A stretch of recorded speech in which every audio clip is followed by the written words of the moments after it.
Ya, selamat sore teman-teman. Kembali lagi dalam agenda Bincang Negeri bersama saya Ayu Landari dari Universitas Lampung.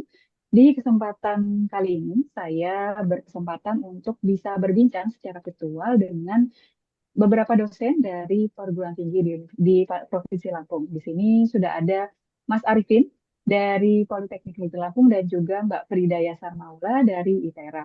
Salam kenal Mas Ari dan juga Mbak Frida. Gimana kabarnya sore hari ini? Salam kenal Mbak Ayu, Oh, Wah, kenal Mbak Ayu. Alhamdulillah Alhamdulillah sehat. baik. Bagaimana Mbak Ayu malam ini? Oh, hari ini ya. Gimana kabarnya? Alhamdulillah sehat nih Mas dan Mbak. Gimana nih Oh, kabarnya Mas Ari dan juga Mbak Feli di tengah-tengah cuaca yang lagi kayaknya kurang bagus hmm. nih? Hmm. Semoga sehat-sehat semuanya ya. Iya, Iya, sehat, eh, Alhamdulillah. topik kita sore hari ini nih Mas sama Mbak Frida itu terkait dengan joki tugas dan juga titip absen.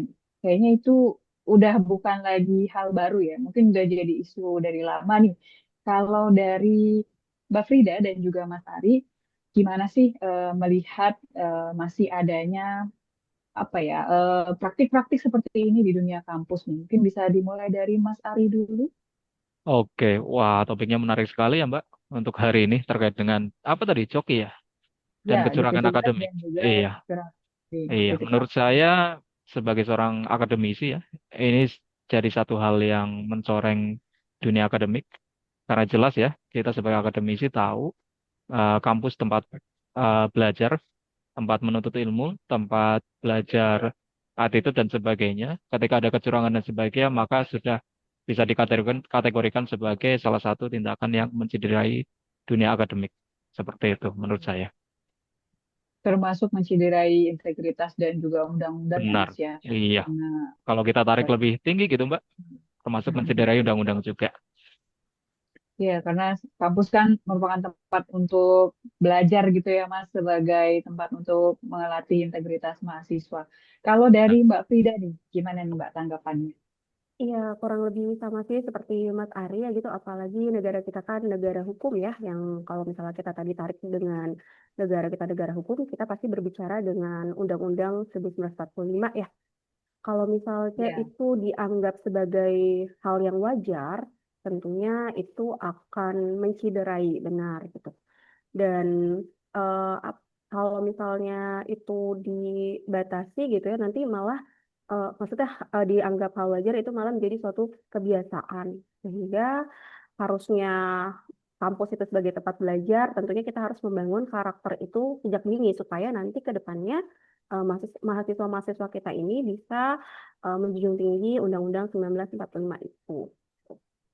Oke, menarik nih Mbak. Jadi saya sebenarnya saya sebagai dosen yang masih sangat baru nih Mbak di ranah perguruan tinggi.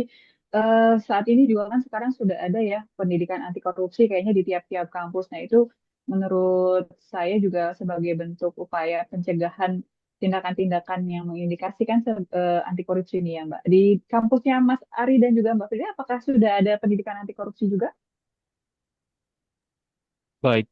Kalau di kita secara spesifik belum ada ya, Mbak, terkait pendidikan anti korupsi. Tapi ada satu Mm-mm. mata kuliah yang kita sisipkan, yaitu mata kuliah Mm-mm. kewarganegaraan. Dalam satu Oke. subbabnya kita ada berbicara terkait dengan kecurangan, korupsi, dan sebagainya. Seperti itu. Oke. Jadi meskipun belum ada secara spesifik mata kuliah di perguruan tingginya Mas Ari, Hmm, tapi sudah mulai diselipkan materi tentang pendidikan anti korupsi itu benar. sendiri ya Mas. Iya, di beberapa Kalau mata kuliah dari sebenarnya. Tidak hanya di dari Mbak, kewarganegaraan gitu ya, Mbak. Silakan. dari Mbak Frida nih, apakah ada atau belum ada nih malah dari kampus ini? Iya, kalau misalnya dari mata kuliah di prodi saya sendiri sih itu emang belum ada ya. Tapi benar ada, kalau di ITERA sendiri tuh ada masa TPB atau tahap persiapan bersama. Salah Mhm. satunya ada mata kuliah umum yaitu pendidikan Mhm. kewarganegaraan dan di situ juga dimasukkan nilai-nilai terkait korupsi gitu ya, KKN, anti korupsi dan lain-lain. Dan selain itu juga ada kegiatan stadium general, biasanya di situ juga diangkat isu-isu seperti itu.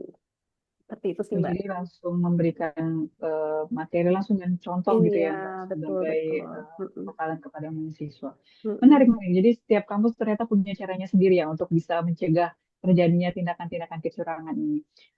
Kalau dari perspektif sebagai aparatur sipil negara nih, khususnya sebagai dosen dan tenaga pengajar, menurut Mas Ari dan juga Mbak Frida, bagaimana peran ASN dosen nih dalam menjaga integritas supaya mahasiswa ini tidak lagi atau misalnya setidaknya meminimalisir terjadinya joki tugas dan juga titip absen, Mbak Mas.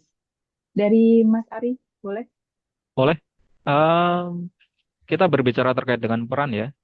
Kalau peran menurut saya sangat krusial ya sebagai seorang dosen, sebagai seorang pendidik di dunia akademik, peran kita sangat krusial untuk mencegah hal-hal tersebut di dunia akademik. Saya rasa demikian sih, Mbak. Oke, kalau dari Mbak Frida nih, gimana perannya? Apakah Mm-mm. misalnya dengan memberikan penjelasan di awal kuliah bahwa kalau misalnya nanti ketahuan mencontek atau titip absen atau joki langsung diberikan nilai atau seperti itu atau gimana nih, Mbak? Iya, kalau misalnya untuk saya sendiri juga saya sudah terapkan. Biasanya kalau di awal perkuliahan gitu ya, saya selalu memaparkan kontrak kuliah gitu ya. Di mana kontrak kuliah itu adalah aturan-aturan main gitu ya selama pembelajaran di kelas saya. Dan di situ tertuang bahwa kalau misalnya mahasiswa itu melanggar, seperti mencontek atau hal-hal lainnya itu ada konsekuensinya sendiri. Dan di situ saya harap dengan ada kontrak kuliah, mahasiswa itu jadi bisa lebih aware gitu. Jadi eh, ya itulah peran dosen gitu ya.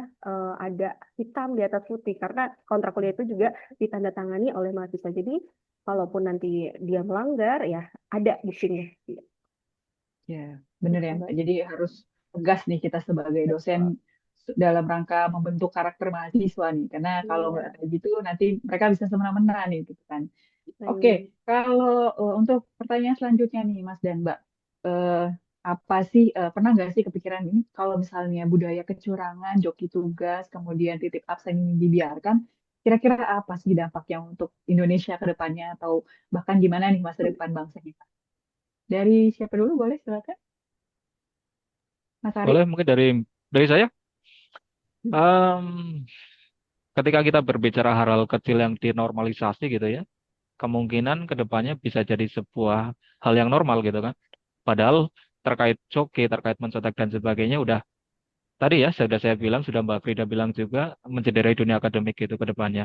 Ketika praktik-praktik kayak gini dilanggengkan gitu ya, takutnya tidak hanya berdampak di nilai mereka gitu, tapi kedepannya ketika mereka mau masuk ke dunia kerja dan sebagainya, bisa berdampak terkait dengan performa mereka gitu ya, di tempat kerja dan sebagainya.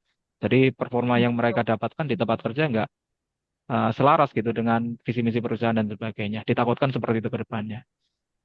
Bisa Termasuk ya mengganggu dalam, iya, silakan. moral gitu ya, Mas ya. Iya, Oke, dari Mbak Frida sendiri ada tambahan?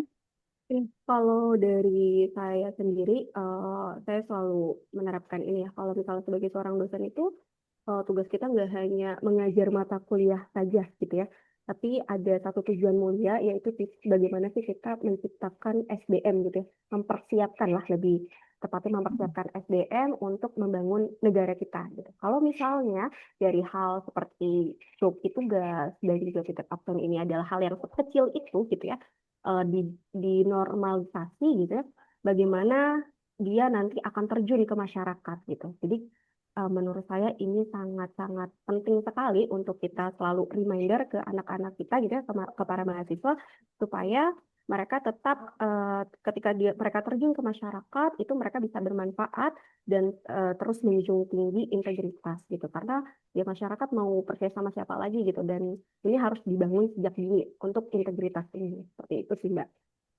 Ah, luar biasa sekali nih.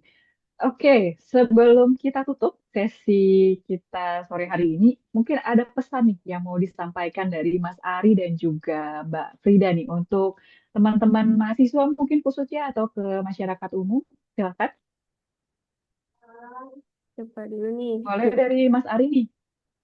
oke. Ada pesan yang mau disampaikan mungkin? Em, apa ya Mbak? Saya rasa kedepannya sebagai akademisi, sebagai dosen, sebagai tenaga pendidik, eh, mulai ini ya menjaga integritas ke depannya, bahwasanya hal-hal kecil tidak harus diterima gitu ya. Kalau misal hal-hal kecil diterima tadi yang kita bicarakan normalisasi dan sebagainya, takutnya ke depannya bisa berimbas memiliki efek yang lebih gede gitu ya kan, memiliki efek domino dan sebagainya. Jadi mulai sekarang ketika kita menemui mahasiswa, ketika kita menemui siswa di mata kuliah kita dan melakukan tindakan kecurangan, menurut saya sebaiknya langsung ditindak tegas saja gitu. Dengan SOP yang jelas gitu ya, dari universitas maupun dari kampus. Seperti itu. Tentunya sesuai dengan apa yang sudah diterapkan atau diatur ya Mas ya. Jadi Iya, ada hitam di atas putih tadi ya, biar tidak benar. semena-mena baik itu dari dosennya maupun mahasiswa. Kalau dari Mbak Frida ada pesan yang mau disampaikan nih Mbak? Ya, menurut saya integritas itu penting sekali karena itu berkaitan dengan kepercayaan gitu ya. Jadi kita harus jaga bersama-sama, baik saya sebagai dosen pun punya hal-hal yang harus dijaga, begitupun dengan mahasiswa karena semuanya harus saling menjaga integritas ini karena kejujuran itu pastinya akan melahirkan sumber daya manusia yang dapat dipercaya. Jadi ke depannya ini akan berkaitan dengan karakter-karakter yang di mana mereka akan kita semua gitu ya akan membangun bangsa yang lebih berintegritas lagi, beradab lagi, dan lebih maju lagi. Seperti itu. Luar biasa sekali. Menarik sekali sesi kita sore hari ini nih dengan Mas Ari dan juga Mbak Frida.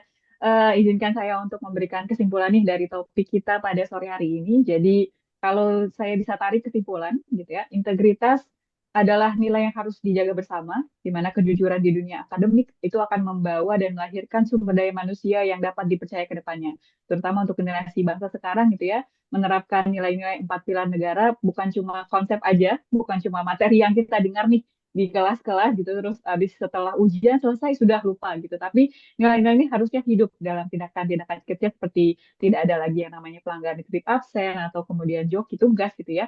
Dan titip absen dan juga joki tugasnya mungkin terkesan sepele gitu ya. Padahal itu bisa membawa tadi seperti kata Mas Ari efek domino ke depannya dan bisa mencederai integritas bangsa gitu. Sekian untuk sesi podcast kita pada sore hari ini di Bincang Negeri. Terima kasih kepada Mas Ari dan juga Mbak Frida yang sudah berkenan untuk bergabung dengan saya di sini.